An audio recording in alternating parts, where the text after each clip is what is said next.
Hello students, welcome back. तो चलिए students, class की शुरुआत करते हैं एक नोट के साथ। नोट नोट में बेटा हम लिखेंगे point number 1। If tangent is horizontal, if tangent is horizontal implies dy by dx is equal to 0. Second, if tangent is vertical implies dy by dx is equal to 1 by 0. बेटा dy by dx 1 by 0 से मतलब है कि वहां पर tangent का slope define नहीं होगा, अनडिफाइंड। ओके, क्वेश्चंस को सॉल्व करने के पर्पज से हम अनडिफाइंड जहां पर भी टेंजेंट वर्टिकल बनेगा वहां पर हम उसको 1 by 0 लिखेंगे। ठीक है। Third, if tangent has equal intercepts, equal intercepts इसका मतलब है कि डी बाई डी एक्स होगा -1। ठीक है बेटा, इक्वल इंटरसेप्ट से मतलब ये है, ये कोई टेंजेंट है तो ये लेंथ और ये लेंथ इक्वल होगी। तो बेटा ये लेंथ और ये लेंथ इक्वल होगी, तुम जानते हो कि ये 90 है, ये लेंथ और ये लेंथ इक्वल है, तो ये 45 और ये 45, ये 45 तो ये 135, ये 135, तो उसका स्लोप क्या दिख रहा है तुमको? -1 दिखेगा, इसलिए बोला है कि डी बाई डी एक्स वहां पे -1 होगा। ठीक है। अगर हमने बात की इक्वल इंटरसेप्ट की, अगर हम बात करें if tangent has length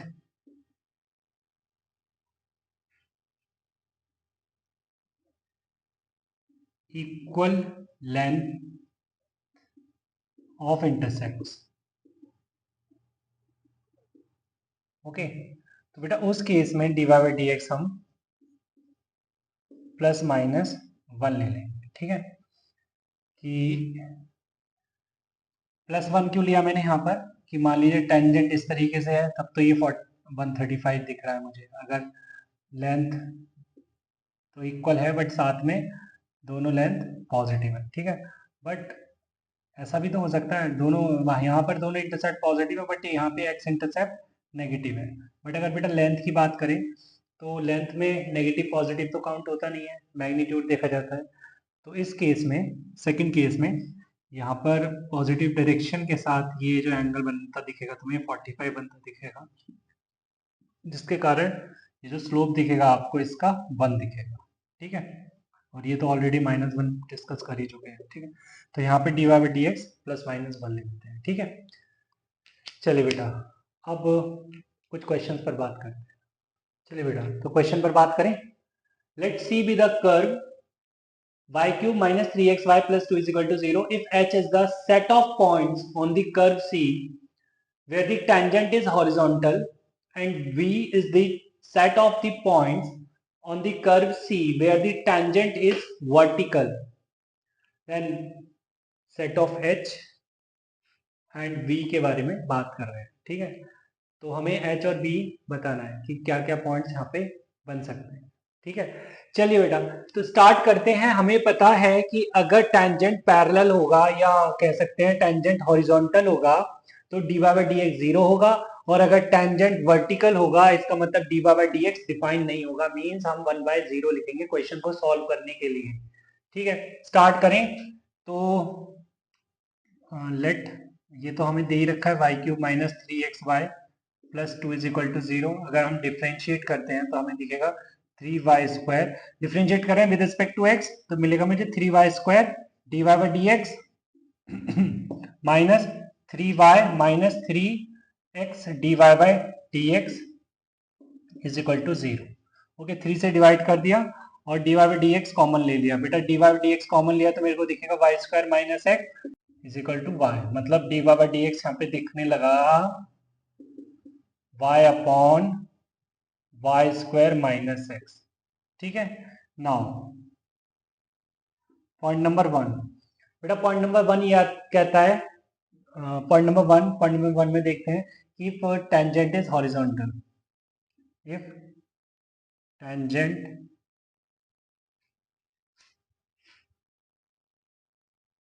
tangent is horizontal,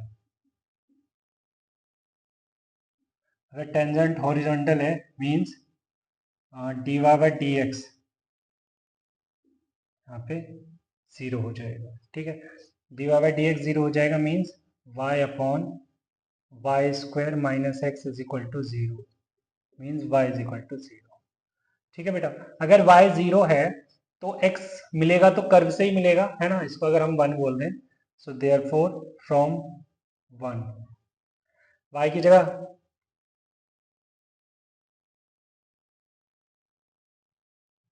जगह मैंने अगर जीरो रखा तो मेरे को क्या मिल रहा है, दिस इज ये जीरो बनेगा, ये जीरो बनेगा, तो from 1 2 is equal to zero. यार ये 2 इज इक्वल टू जीरो आ रहा है, y को जीरो रखने पे गड़बड़ हो गई, इसका मतलब ये हुआ कि भैया y can not be zero, इसका मतलब h जो सेट बनेगा वो तो उसके अंदर तो कुछ आएगा ही नहीं, मतलब नल सेट है, ऐसे लिख दीजिए, या फिर h को हम 5 भी बोल देते हैं। ठीक है, 5 भी बोल सकते हैं नल सेट को। अब बात करते हैं सेकंड पॉइंट की, इफ टेंजेंट इज वर्टिकल, अगर बेटा टेंजेंट वर्टिकल हो गया इसका मतलब कि dy by D X define नहीं होगा, जिसको मैं 1 बाई जीरो लिखूंगा। ओके, तो बेटा dy बाई डी एक्स क्या है, y upon Y square minus x is equal to 1 by zero, means बच्चे y square is equal to x जैसा कुछ दिख रहा है मुझे। ठीक है, अगेन फ्रॉम 1 बेटा 1 में चला जाऊंगा मैं, 1 में जाके x की जगह क्या रख देता हूँ, वाई स्क्वायर रख देता हूँ, तो ये दिखेगा y cube minus 3 y square into y plus 2 is equal to zero. तो बेटा ये हो गया y cube minus 3 y cube, that is minus का 2 y cube plus 2 is equal to जीरो, मतलब y cube is equal to 1, y cube is equal to 1 मतलब y is equal to 1। बेटा y इज इक्वल टू 1 हो गया, अगर y is equal to 1 हो गया तो ये हमको क्या दे देगा, x भी 1 दे देगा। इसका मतलब बेटा एक पॉइंट मिला मुझे इस कर्व पे जिसको लेकर टेंजेंट वर्टिकल होगा, इसका मतलब v जो है वो आ गया 1, ठीक। तो फिर चलें आगे, चलिए आगे चलते हैं। चलिए बेटा तो क्वेश्चन पर बात करते हैं। Find points on the curve y cube plus 3x square is equal to 12y where tangents are vertical। ठीक है, तो यहाँ पर बेटा मुझे पॉइंट्स फाइंड करने हैं जिसको लेकर टेंजेंट वर्टिकल है। ठीक है, तो यहाँ पर हॉरिजॉन्टल की कोई बात नहीं हुई है, सिर्फ और सिर्फ वर्टिकल की बात हो रही है। तो डिफ्रेंशिएट ही करूंगा पहले तो मैं, क्योंकि डी वाई डी एक्स को 1 बाई जीरो पुट करना है मुझे, तो Y cube plus 3x square is equal to 12y, right. तो अगर डिफ्रेंशिएट करते हैं तो मेरे को मिलेगा 3y square d Y by D x plus 6x is equal to 12 d Y by D x. Okay बेटा, 3 से डिवाइड कर दो तो ये दिखेगा क्या, y square d Y by D x plus 2x is equal to 4 d Y by D x. ठीक है बच्चे, तो यहाँ पर अगर मैं d Y by D x common लेता हूँ तो D Y by D x common आया और ये दिख रहा है y square minus 4 is equal to minus का 2x, राइट। तो यहाँ से मेरे को d Y by D x दिख रहा है 2x upon 4 minus y square.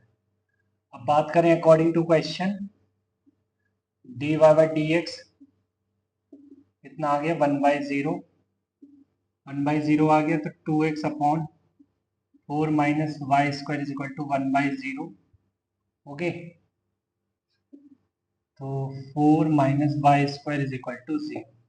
Okay, means y square is equal to 4 means y is equal to plus minus 2।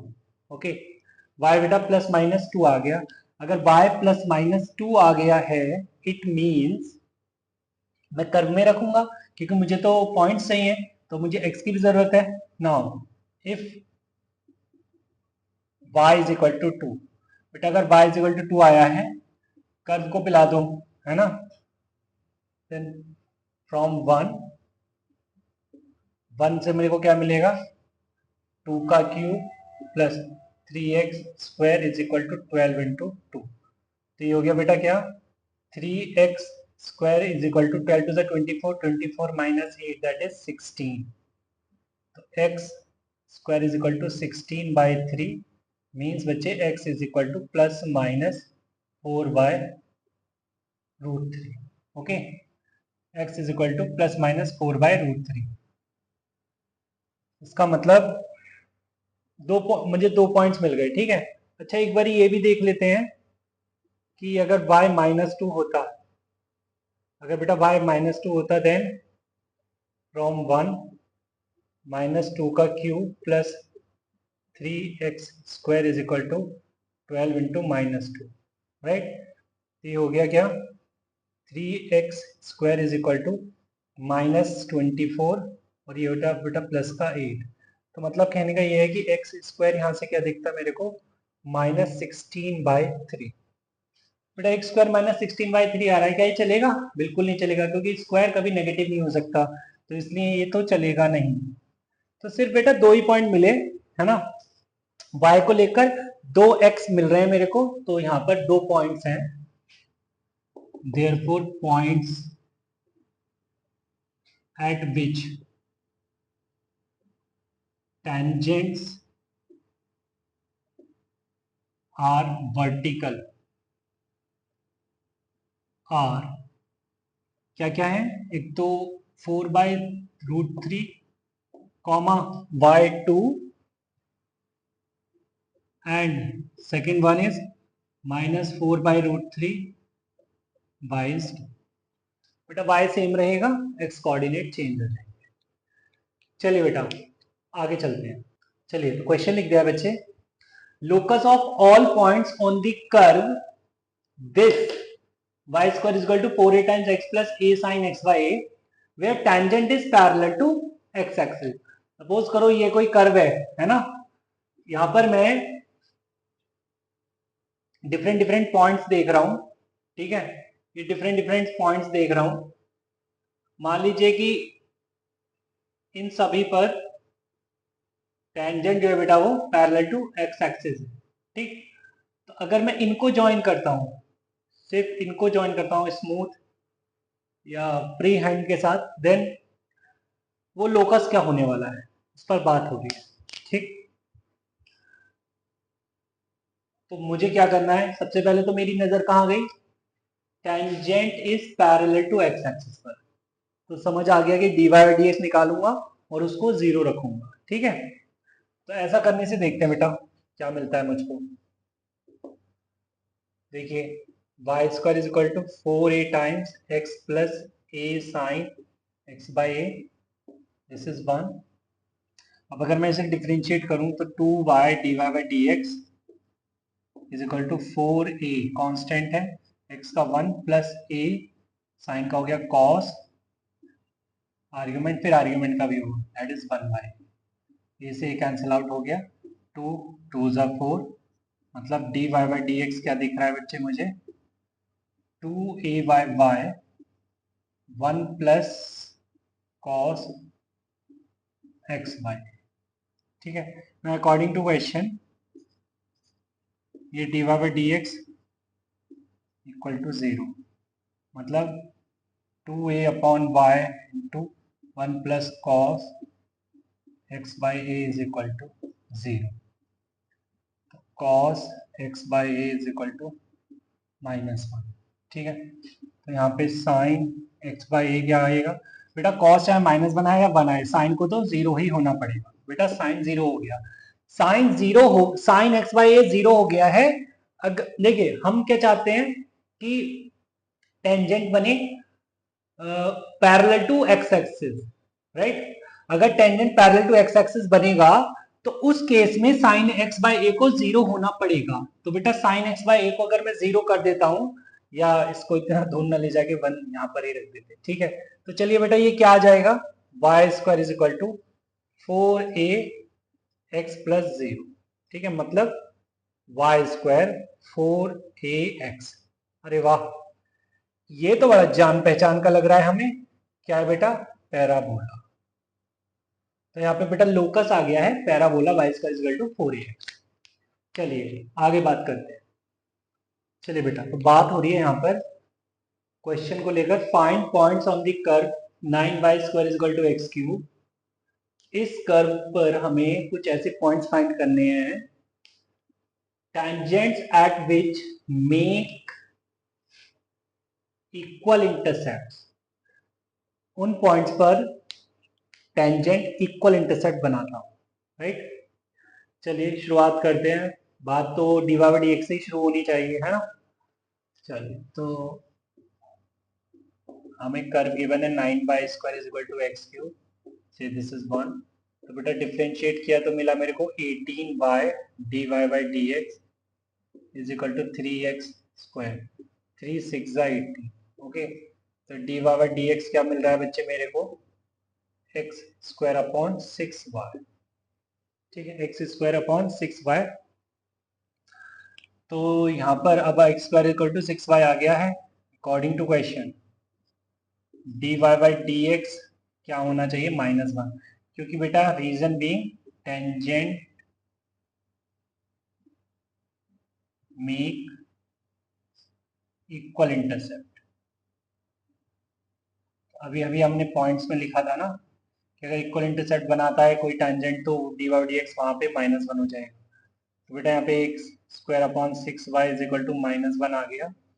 Means बच्चे यहाँ पर मैं कह सकता हूँ x square upon 6 is equal to -1, और you can write y is equal to minus x square by 6। अच्छा, यहाँ पर हम अगर इसको 1 में पुट कर दें तो यह क्या दिखेगा मेरे को, 9 times minus x square by 6 का whole square is equal to x cube, ठीक है बच्चे। तो ये हो जाएगा 9 x to the power 4 upon 6 6 36 is equal to x. ये हो जाएगा 9 4 36, क्रॉस मल्टीप्लाई करेंगे दिखेगा x to the power 4 is equal to 4x cube. Means बच्चे x cube common, x minus 4 is equal to 0, x is equal to 0 comma, x is equal to 0 comma 4 आ गया, right. अगर x is equal to 0 comma 4 आ गया है, then y की बात करें तो therefore from 1 if x is equal to 0 तो बच्चे y भी आ जाएगा 0, and if x is equal to 4 तो बेटा x की जगह 4 रखते हैं तो 4 4 16 4 64, तो y स्क्वायर आ गया 64 बाई 9, मतलब y आ गया बेटा प्लस माइनस 8 बाई 3। ओके, अच्छा तो क्या दोनों ही चलेंगे? देखो वैसे तो मेरे को आइडिया मिल जाएगा। देखिए अगर मैं 9y square equal to x cube का कर्व ड्रॉ करता हूँ तो ये कुछ बेटा ऐसा दिखता है ना। तो हम देख रहे हैं कि x इज इक्वल टू 0 और y 0 है, तो 0,0 या x एक्सिस की बात करें तो x एक्सिस इस कर्व को टच करके जा रही है 0,0 से, ठीक है। बट ये हो क्या रहा है, x एक्सिस कोई इंटरसेप्ट कट नहीं कर रही है, ठीक है। तो 0,0 तो हो नहीं सकता। अब अगर बात करें किसकी, पॉइंट की, सपोज करो एक पॉइंट है when x is 4 y is 8/3, तो एक पॉइंट है x इज 4 y इज 8/3, ये कोई पॉइंट है, ठीक है। तो इस पर मैं देख रहा हूं कि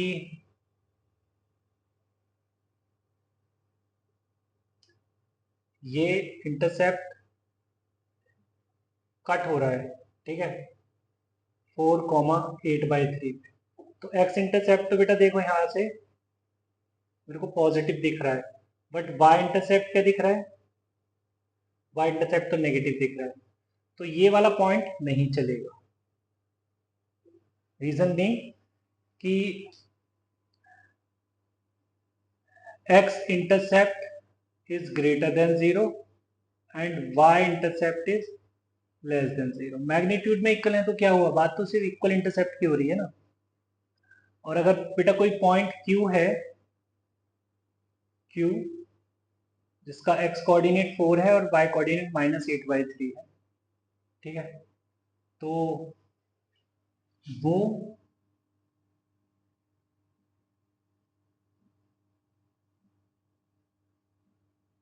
इस तरीके से चला गया। तो यहाँ पे देख रहा हूँ मैं x coordinate positive, x intercept positive है और y इंटरसेप्ट भी पॉजिटिव, ठीक है, तो ये चल जाएगा बेटा, राइट, 4, -8/3, राइट। यहाँ पे मैं कह सकता हूँ x intercept positive and y intercept भी पॉजिटिव, ठीक।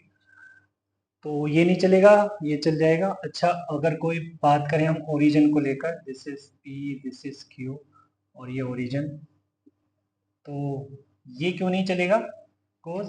बिकॉज x एक्सिस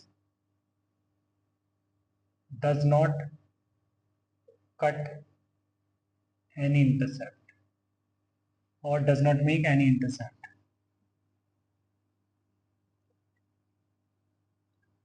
ठीक है, कट को मेक कर लीजिए। चलिए, तो हो गया बेटा, पॉइंट फाइंड हो गया। चलिए आगे बात करते हैं। चलिए बच्चे, तो question is line x upon a plus y upon b is equal to 1 touches y is equal to b e to the power minus x by a at what points? किन पॉइंट्स पर ये line इस curve को touch करती है? फिर से मैं तुम्हें इधर ले जाना चाहूंगा। क्या बोल रहे हैं, ये लाइन इस कर्व को टच करती है, मतलब ये टच करती है। टच करती है, इसका मतलब क्या है? अगर ये टच करती है तो इसका मतलब मुझे समझ आ रहा है कि this line is tangent to this curve.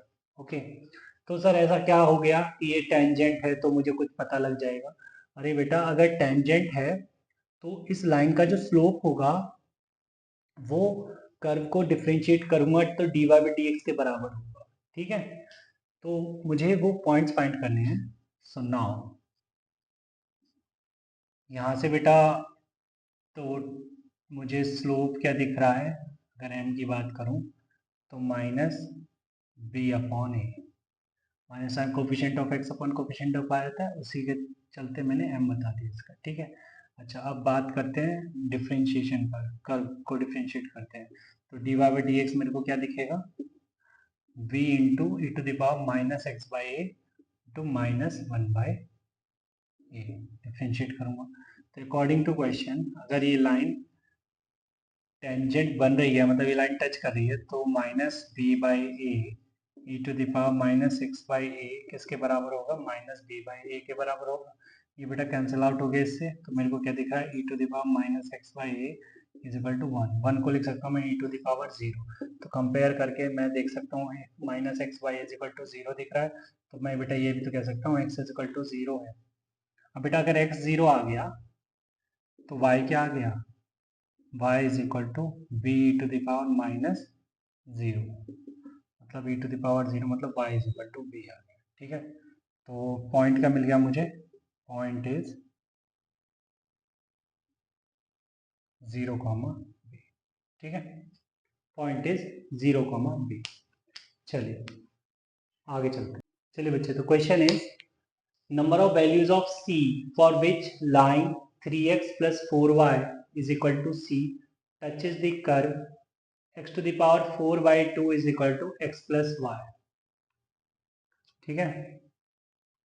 तो इसको ये लाइन टच कर रही है, तो फिर भी समझ तो मुझे यही आया कि ये भी एक टेंजेंट ही है, ठीक है। बट यहाँ पे वो पॉइंट नहीं पूछ रहा है, वो पूछ रहा है सी की क्या क्या वैल्यूज पॉसिबल है, ठीक है। तो पहले तो हम बेटा वही काम करते हैं जो लास्ट क्वेश्चन में किया था, कि इसका जो dy बाई dx आएगा इससे मेरे को मिलेगा, वो मैं किससे इक्वेट करूंगा, इस स्लोप से इक्वेट करूंगा। तो m जो दिख रहा है, मतलब स्लोप जो दिख रहा है लाइन से, वो -3/4 दिख रहा है। ठीक है, तो नाउ मैं इसको डिफ्रेंशिएट कर दूं, मतलब 4x³ 2 = 1 + dy/, तो ये हो गया dy/dx। यहाँ से क्या मिल गया मेरे को, 2x³ - 1 मिल गया, राइट। आ रही बात समझ में। चलिए, तो dy/dx को मैं किसके इक्वेट कर दूंगा, -3/4 से इक्वेट कर दूंगा। तो बेटा जी मेरे को 2x³ क्या दिख रहा है, -3/4 + 1। इसका मतलब यहाँ पर 2x³ कितना दिख रहा है, 1/4। या मतलब कह दो x³ क्या दिख रहा है, 1/8। या कह दो x क्या दिख रहा है, 1/2। बेटा x मेरे को 1/2 दिख रहा है, इसको मैं यहाँ रख दूं। तो यहाँ पे मेरे को एक पॉइंट मिलेगा, जिस पॉइंट पर टेंजेंट ड्रॉ हुआ है, वो पॉइंट मिलेगा जिस पर ये लाइन टेंजेंट बन रही है। ठीक है सर, पॉइंट तो नहीं पूछा था, अरे सुनो तो यार, पॉइंट मिल जाएगा। तो ये हो जाएगा 1/2 की होल पावर 4 इंटू 1/2 = 1/2 + y, राइट। तो यहाँ से हो जाएगा 1/32 - 1/2 = y। ठीक है, तो बेटा y हो गया क्या, 32, एलसीएम आ गया, 1 - 2 16 सा 32। ठीक है, तो y की वैल्यू आ गई -15/32। ठीक है, देखो बेटा x और y मिल गए। तो ये बताओ, अगर ये पॉइंट कर्व को सेटिस्फाई कर रहा है, तो इस लाइन को भी तो सेटिस्फाई कर रहा होगा। ये पॉइंट तो लाइन पर भी होगा, तभी तो लाइन टच कर रही होगी। इस बात को समझो। ठीक है, ये लाइन पर ये y और x दोनों लाई कर रहे हैं। इसका मतलब मैं कह सकता हूँ 3 × 1/2 + 4 × -15/32 = c। तो यहाँ से बेटा c दिख जाएगा मेरे को। ठीक है, तो कितना दिख गया, 3/2 - 15/8 = c। तो c कितना दिखेगा, एलसीएम आएगा 8, 2 4 = 3 4 = 12, -15 - 3, तो c आएगा -3/8। ओके, तो 1 वैल्यू ऑफ c आई है यहाँ पे निकल गया। 1 value of c is possible. ठीक है, चलिए आगे बात करते हैं। चलिए बेटा, तो question is, if line ax plus by plus c is equal to 0 is normal to the curve xy is equal to d, then options are a greater than 0, b greater than 0, a less than 0, b less than 0, a less than 0, b greater than 0 and a greater than 0, b less than 0। अच्छा, यहाँ पे एक information और given है कि d जो है वो अच्छे वो पॉजिटिव है, मतलब यहाँ पे x y is equal to d, d जो है दिख रहा है तुमको वो पॉजिटिव है। ठीक है, चलिए स्टार्ट करते हैं। तो वो बोल रहा है कि ये जो लाइन है ये नॉर्मल है इस कर्व को लेकर। ठीक है, तो बेटा नॉर्मल है तब भी मुझे dy/dx देखना पड़ेगा, है ना। ये लाइन का जो स्लोप होगा, इस लाइन के इस कर्व को लेकर जो नॉर्मल ड्रॉ होगा उसका स्लोप और इसका स्लोप सेम होगा। ठीक है, मतलब अभी तक बात कर रहे थे टेंजेंट के स्लोप से इक्वेट कर रहे थे, है ना। अब नॉर्मल के स्लोप से इक्वेट करेंगे। ठीक है, लाइन के स्लोप को। बात समझ आ रही है, कोई बहुत बड़ी बात नहीं है ना। तो चलिए स्टार्ट करते हैं। तो अगर हम बात करें ax + by + c = 0 की, तो इसका मतलब जो स्लोप है बेटा वो कितना दिख रहा है, -a/b दिख रहा है। ऑल्सो अगर x y is equal to d की बात करें तो डिफ्रेंशिएट करेंगे तो मेरे को मिलेगा 1 × y plus x dy/dx is equal to 0। ठीक है बच्चे, तो यहाँ से dy/dx क्या दिखेगा, -y/x दिखेगा। ठीक है, बट ये तो स्लोप ऑफ टेंजेंट आया है, तो स्लोप ऑफ नॉर्मल क्या दिख रहा है बच्चे मेरे को, slope of normal is x/y, right. Slope of normal x/y, तो मतलब इसको और इसको इक्वेट कर देंगे तो यहाँ से मेरे को क्या दिखेगा, x/y is equal to -a/b। ठीक है, अच्छा जी, इसके आगे क्या कर सकते हैं, इसके आगे अब जो इंफॉर्मेशन है क्वेश्चन में उसको उठाओ। X y is equal to d दिया है, x y is equal to d दिया है। ठीक है बच्चे, अब डी तो पॉजिटिव है, तो बेटा एक्स वाई पॉजिटिव हो गया बिकॉज डी इज पॉजिटिव। ठीक है, अगर एक्स वाई पॉजिटिव हो गया मीन्स एक्स अपॉन वाई को भी क्या होना पड़ेगा, पॉजिटिव होना पड़ेगा। ठीक है बेटा, एक्स वाई पॉजिटिव होने का मतलब है एक्स और वाई के सेम साइन होंगे, चाहे वो दोनों नेगेटिव हो चाहे वो दोनों पॉजिटिव हो, तो फिर उनका कोशिएंट भी तो पॉजिटिव ही होगा, क्योंकि अगर एक्स वाई दोनों नेगेटिव है तब भी कोशिएंट पॉजिटिव ही आएगा। ठीक है, तो x y x upon y अगर पॉजिटिव है मतलब बेटा minus a upon b positive है। अगर minus a upon b positive है it means a upon b negative है। अब देखो बेटा ए अपॉन बी नेगेटिव होने से क्या पता लग रहा है, तो ये पता लग रहा है a and b are of opposite sign, opposite sign. ठीक है, डिफरेंट साइन के हैं ए और बी, इसका मतलब ए पॉजिटिव चलेगा तो बी नेगेटिव होगा, और अगर ए नेगेटिव होगा तो बी पॉजिटिव होगा। ठीक है, तो option C and D are correct. चलिए बेटा, तो आज की क्लास यहीं रोकते हैं, मिलते हैं नेक्स्ट क्लास में, तब तक के लिए बाय बाय, टेक केयर।